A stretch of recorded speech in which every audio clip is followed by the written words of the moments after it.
Guys, our win against Arsenal, oh, it was a draw. Well, it felt like a win, to be honest. Anyway, whatever. That beautiful performance by Man United against Arsenal just proved to me that Ruben Amorim might have a beautiful, beautiful squad to work with come next season. Listen, have you thought about it? How United could look with the youngins? That's Aiden Heaven, talk of Lenny Yoro, talk about Mathis Delete, not a youngin. You need a little bit of experience, and the many more guys we have in that team. I'm going to tell you about it in just a bit. Subscribe, like, and share as we do get proper into looking ahead. It's positive thoughts now. It's positive thinking only concerning Manchester United. Now, listen, we've got about 16 games in total. That's if we play until the final of the Europa League, and that's for this season.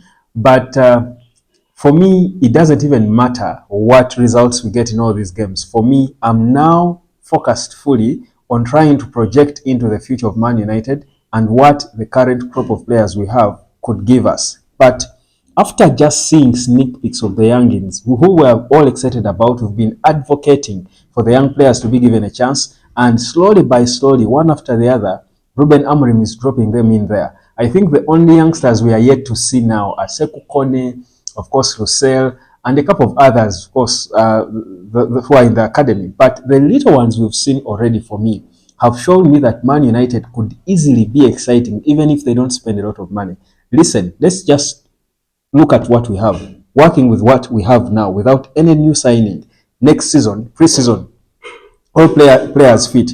Have you imagined that Man United could have the back line? I will leave the goalkeeping department, whether it's Onana or Baindil, I don't know. But let's talk the outfield players. Left, Aiden Heaven.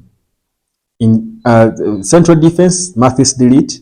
On the right, most likely Nusal Mazraoui or even Lenny Yoro, depending. But let's go with Nusal Mazraoui because he's more senior.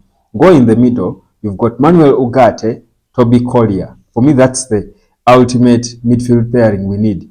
Ugarte and Collier.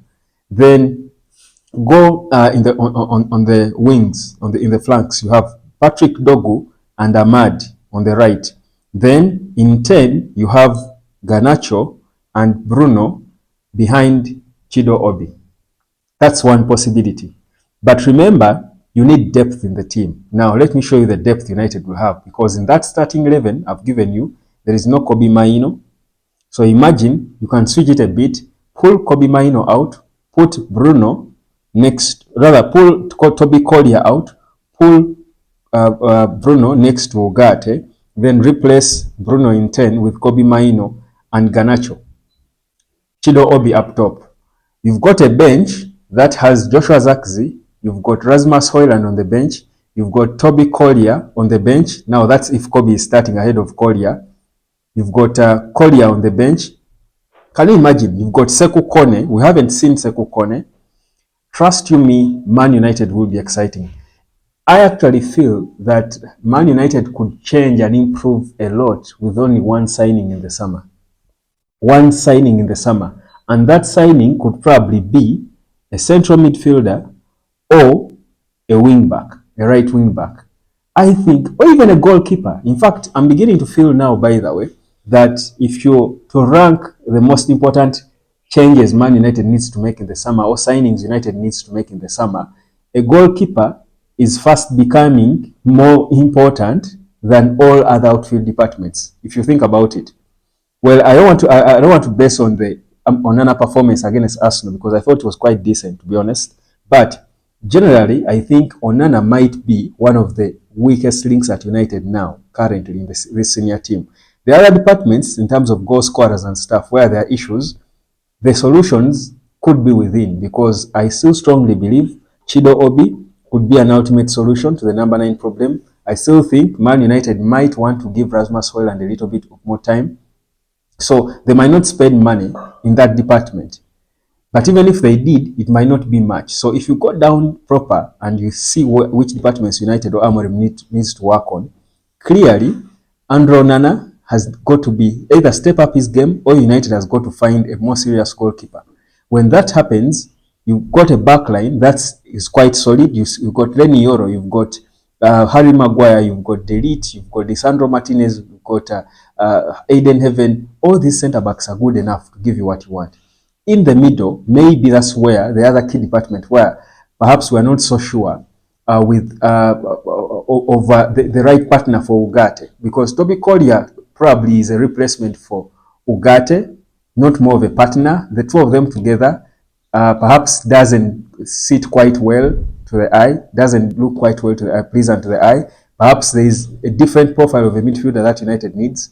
Maybe that could be another signing.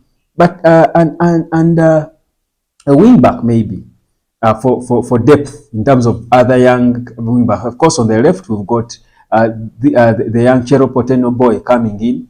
That is that's the boy from Paraguay who is coming in, Diego Leon. So probably that could be the backup for Patrick Dogu.